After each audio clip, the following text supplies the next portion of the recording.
Assalamualaikum warahmatullahi wabarakatuh. Kembali lagi bersama saya, Syed Sulaiman. Kali ini kita akan bahas tentang pengetahuan dasar artificial neural network, atau dalam bahasa Indonesia itu jaringan syaraf buatan.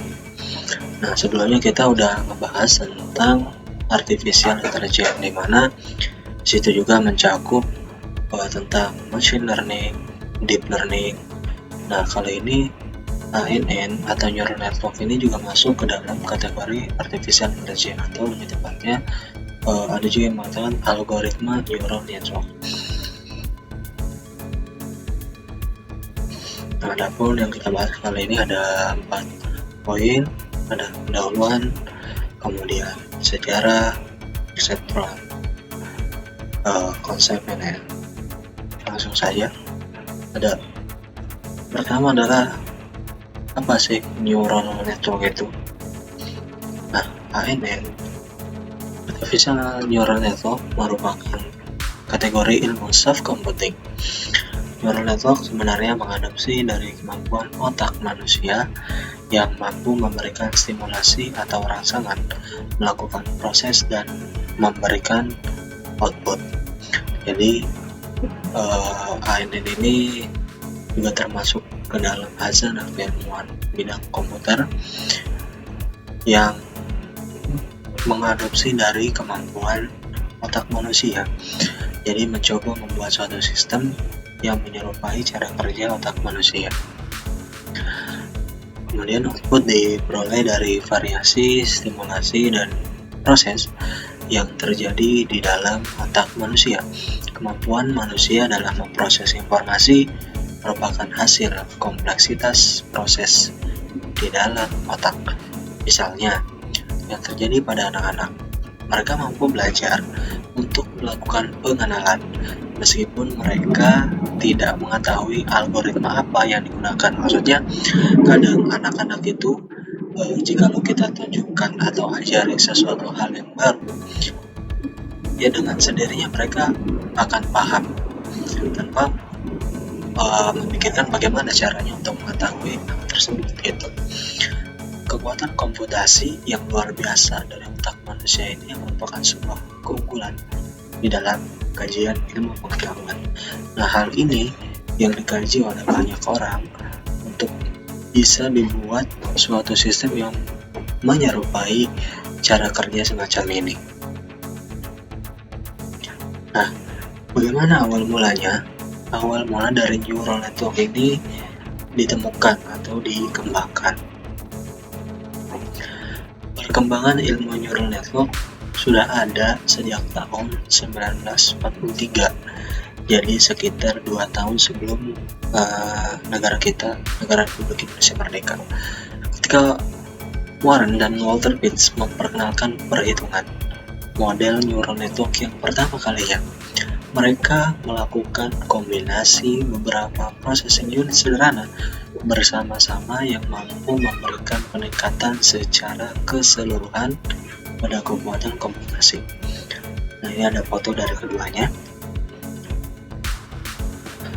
Nah, hal ini dilanjutkan pada penelitian yang dikerjakan oleh Rosenberg pada tahun 1950, di mana dia berhasil menemukan sebuah two-layer network yang disebut sebagai perseptron. Nah, jadi dari ditemukannya neural network ini, kemudian pada tahun 1943 oleh dua orang ini. Nah, setelah itu dilanjut sekitar pada tahun 1950. Jadi memang menurut beberapa literatur, setelah ditemukan itu mengalami beberapa jeda waktu yang cukup lama karena masih banyak hal yang perlu dipelajari dan dikembangkan. Nah, salah satunya ditemukan oleh Rosenberg ini pada tahun 1950, menemukan sebuah two-layer network yang disebut sebagai perseptron. Nah, ini gambaran dari proses kerja yang ada pada perseptron itu. Perseptron memungkinkan untuk pekerjaan klasifikasi pembelajaran tertentu dengan penambahan bobot pada setiap koneksi antar network. Perhitungan dilakukan di setiap perseptron. Hasilnya tergantung dari jumlah input dan outputnya, serta menghitung hasil akhir tergantung dari fungsi aktivasi yang digunakan. Nah, selanjutnya ada perseptron. Nah, ini ada gambaran cara kerja dari perseptron. Di pojok kiri atas ini ada gambar yang menunjukkan input 1, input 2, dan output. Terdapat dua variabel input yang variabelnya hanya berisi nilai 1 atau 0. Ya, di sini kita bisa lihat sendiri ya, serta data output yang sudah ada. Jika dilihat, output akan bernilai 1 jika input 1 dan input 2 match nilainya, sementara 0 jika input 1 dan input 2 tidak match. Maksudnya, kita bisa lihat di sini di input 1 dan input 2. Ketika inputannya sama, baik itu 0 atau 1, maka output yang akan dikeluarkan itu bernilai 1. Tetapi jika salah satu dari keduanya memiliki inputan yang berbeda, misalkan input 1 memiliki inputan 0 dan input 2 memiliki input 1, maka outputnya akan 0. Nah, di sini kita akan menganggap bahwa kita sedang mencari algoritma matching, algoritma yang bisa melakukan output seperti yang ada pada contoh. Nah, di sini ada input layer, kemudian hidden layer, ada output layer. Nah, ini rumus-rumus yang sudah ditetapkan pada perseptron. Rumusnya di sini ada di nilai non di kiri bawah ya, nilai non X1 dikali Y1 ditambah X2 dikali Y2. Nah, X1 nya ini ialah input layer di posisi yang pertama ya, atau yang paling atas di situ. Kemudian nilainya ini sudah ditentukan, jadi X1 yang paling atas, X2 yang di bawah. Kemudian nilai non A. Nilai non A ini 1 dikali 0,2 ditambah 1 kali 0,2 sama dengan 0,4. Nah, nilai satunya adalah ini, kemudian 0,2 Y1 ini adalah ini yang pertama, dan X2 nya ini yang bawah, kemudian Y2 nya juga sama, ini garis panah yang paling atas. Kemudian nilai non B 1 kali 0,1 ditambah 1 kali 0,4 sama dengan 0,5. X1 yang pertama, kemudian di sini Y2 ya. Nah, ini urutan yang kedua 0,1. Kemudian juga ada di sini X2 yang juga mekanisme sama, tinggal mengikuti saja.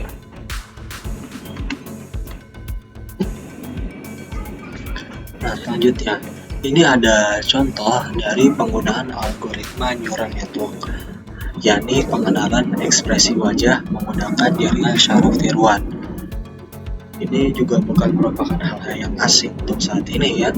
Kita mengenal tentang sistem pengenalan dengan sidik jari yang biasanya diterapkan pada sistem absensi. Nah, yang saya cantumkan di sini adalah tentang pengenalan ekspresi wajah. Program ini mendeteksi beberapa ekspresi wajah manusia, yaitu happiness, sadness, neutral, anger, dan innocent. Jenis jaringan saraf tiruan yang digunakan adalah feed forward back propagation. Nah, ini ada diagram yang menggambarkan metodenya. Yang pertama adalah image face detection, kemudian ada image preprocessing, principal component analysis, klasifikasi, dan yang terakhir adalah outputnya. Jadi singkatnya, misalkan kita gunakan kamera handphone atau laptop, kita tunjukkan wajah kita depan kamera, nanti akan langsung setelah melalui proses yang ada, kemudian akan mengeluarkan outputnya ya bisa senang, marah, Citra dalam berbagai macam ekspresi wajah lainnya. Face detection. Yang pertama adalah face detection. Pada tahap ini, database citra wajah seperti jarak, background, dan lainnya dikumpulkan. Termasuk juga 5 pose seperti neutral liner dan lain-lain. Maksudnya pose dari struktur wajah, marah, senang, netral, dan sebagainya. Untuk membuat beberapa tipe database, beberapa citra digunakan untuk pelatihan dan beberapa untuk pengujian. Keduanya melibatkan jumlah ekspresi. Program ini tergantung pada metode coding dan encoding. Pertama, informasi diekstrak. Encoding kemudian dicocokkan dengan model database. Nah, tentunya sebelum bisa mengambil keputusan, sistem juga membutuhkan beberapa data awal untuk nantinya bisa diproses. Nah, kemudian di tahap image processing, ini citra dinormalisasi dan dikurangi noise-nya. Selanjutnya, pada prinsipal common analysis, yakni pada library advanced set database, citra dibagi menjadi 2, yaitu dataset pelatihan dan dataset pengujian. Agent phase dihitung dari dataset pelatihan. Set citra pelatihan dicocokkan dengan base agent phase, yang mana mempunyai agent value terbanyak. Untuk menghitung agent value tersebut digunakan Principal Component Analysis Algorithm. Memang prosesnya cukup rumit dalam satu sistem itu karena kebanyakan dari kita juga hanya penikmatnya saja. Jadi ternyata dari proses yang sebentar itu cukup terjadi beberapa proses yang lumayan rumit. Pada tahap terakhir, jaringan syaraf tiruan melatih fungsi di beragam aplikasi. Jaringan syaraf tiruan dapat digunakan untuk database, yang mana pendeskripsi wajah digunakan sebagai input untuk melatih jaringan. Nah, ini ada pada inputan awal data. Untuk semua hasil positif, jaringan menampilkan 1 pada output, dan untuk semua hasil negatif ditampilkan 0 pada output. Apabila database baru diperoleh dari pelatihan, maka pertama-tama jaringan syaraf tiruan akan mencocokkan semua hasil baru terhadap dataset yang baru dipakai dan mencocokkan nilai threshold maksimum dan menyediakan output. Maka dapat dipastikan bahwa ekspresi wajah yang baru merupakan orang yang dikenali dengan output maksimum. Nah, ini diagram preposisi dari pengenalan ekspresi wajah tadi. Forehead, mid forehead, mouth cheek, di bagian wajahnya, mouth cheek. Kemudian diproses di sini ada berbagai macam proses. Yang proses pada ini layar ini bisa terjadi dari proses perseptron yang tadi dibahas. Kemudian outputnya akan menghasilkan happy, sad, fear, dan berbagai ekspresi wajah yang lain.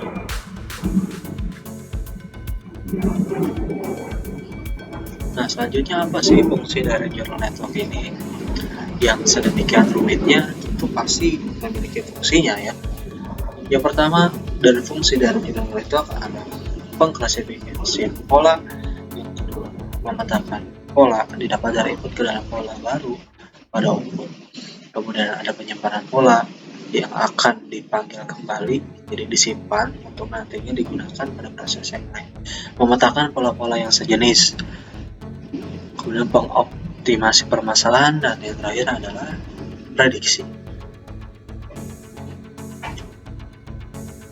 Nah, setelah tadi kita sedikit membahas tentang pengetahuan dasar tentang artificial neural network ini, kemudian selanjutnya ada konsep neural network. Bagaimana cara kerjanya neural network ini?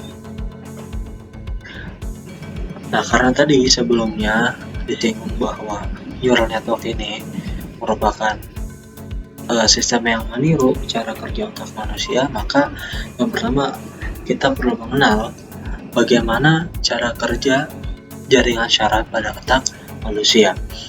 Di dasar neural network dimulai dari otak manusia, di mana otak memuat sekitar 100 juta sel syaraf atau neuron. Banyak ya, banyak banget ya. Neuron ini berfungsi memproses setiap informasi yang masuk. Jadi satu neuron memiliki satu akson dan minimal satu dendrit. Setiap sel syaraf terhubung dengan syaraf lain jumlahnya mencapai sekitar ratusan sinapsis. Masing-masing sel itu saling berinteraksi satu sama lain yang menghasilkan kemampuan tertentu pada kerja otak manusia. Nah, ini yang berhasil dipetakan oleh pengetahuan manusia bahwa subhanallah, masya Allah, begitu banyak cara kerja dalam otak kita, yang semuanya ini juga merupakan suatu bukti kekuasaan dari Tuhan yang Maha Kuasa, Allah Subhanahu wa Ta'ala. Nah, ini gambaran dari bagian-bagian otak manusia. Sini ada dendrit, sinapsis, axon. Sinapsis sendiri berfungsi sebagai unit fungsional di antara dua sel syaraf. Dendrit berfungsi untuk mengirimkan impuls yang diterima ke badan sel syaraf, kemudian ada akson berfungsi untuk mengirimkan impuls dari badan sel ke jaringan lain. Nah, proses yang terjadi pada otak manusia, sebuah neuron menerima impuls dari neuron lain melalui dendrit dan mengirimkan sinyal yang dihasilkan oleh badan sel melalui akson. Akson dari sel syaraf ini bercabang-cabang dan berhubungan dengan dendrit dari sel syaraf lain dengan cara mengirimkan impuls melalui sinapsis. Nah, kemudian sinapsis adalah unit fungsional antara dua buah sel syaraf. Nah, misalnya A dan B, di mana yang satu adalah serabut akson dari neuron A dan satunya lagi adalah dendrit dari neuron B. Kekuatan sinapsis bisa menurun atau meningkat tergantung seberapa besar tingkat propagasi penyerahan sinyal yang diterimanya. Jadi menghubungkan dua buah sel syaraf ini antara serabut akson dan dendrit.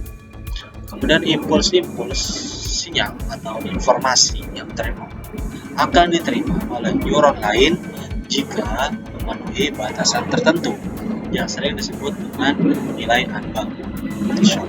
Nah, tadi sudah kita singgung threshold itu apa. Maksudnya, threshold ini adalah nilai ambang.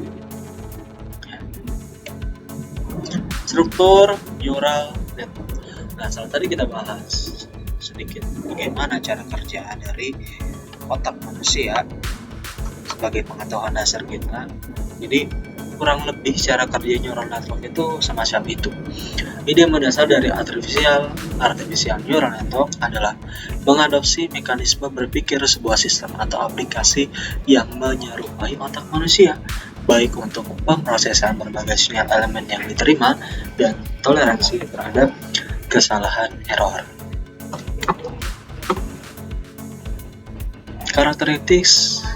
Karakteristik dari NN dilihat dari pola hubungan antar neuron, metode penentuan bobot dari tiap koneksi dan fungsi aktivitasnya.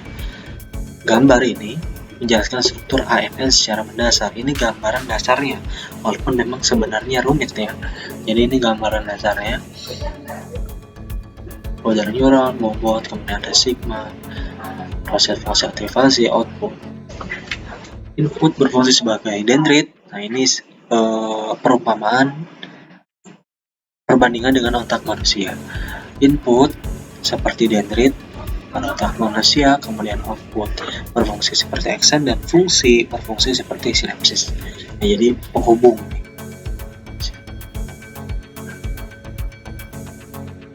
Neural network dibangun dari banyak node atau unit yang dihubungkan oleh link secara langsung. Link dari unit yang satu ke unit yang lainnya digunakan untuk melakukan propagasi aktivasi dari unit pertama ke unit selanjutnya. Setiap link memiliki bobot numerik. Bobot ini menentukan kekuatan serta penanda dari sebuah konektivitas.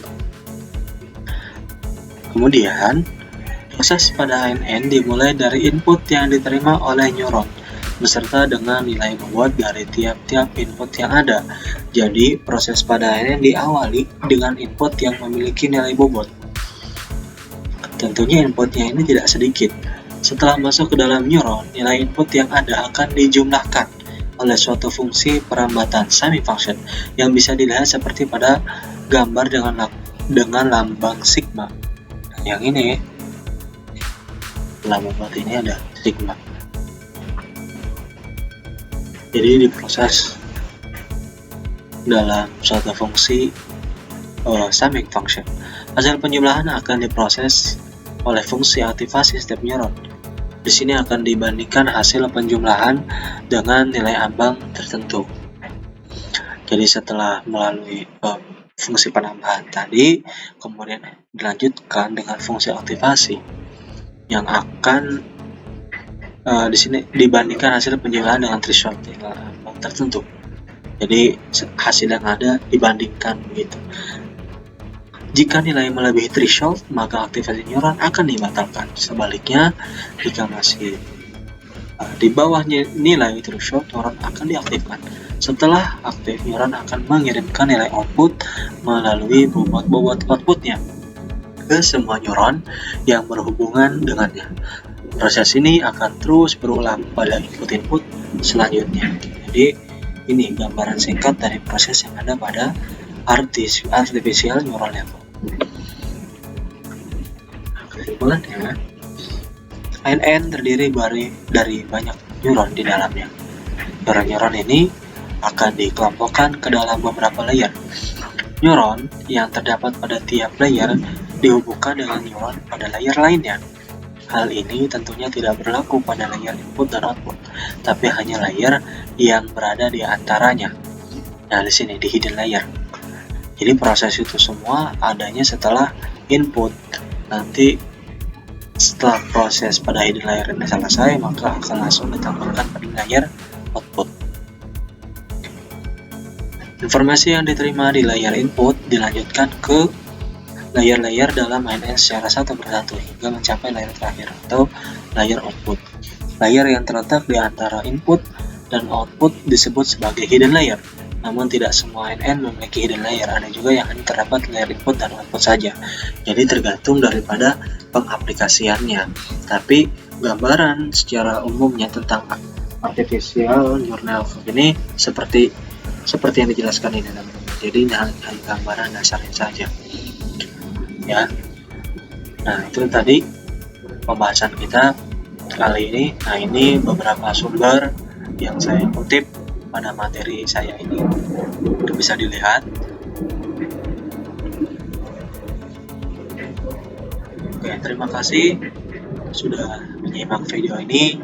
Semoga apa yang disampaikan walaupun tidak banyak dapat bermanfaat, dan silakan teman-teman sampaikan kritik dan sarannya untuk video selanjutnya agar bisa lebih baik lagi. Nah, dari sini telah bisa kita simpulkan juga bahwa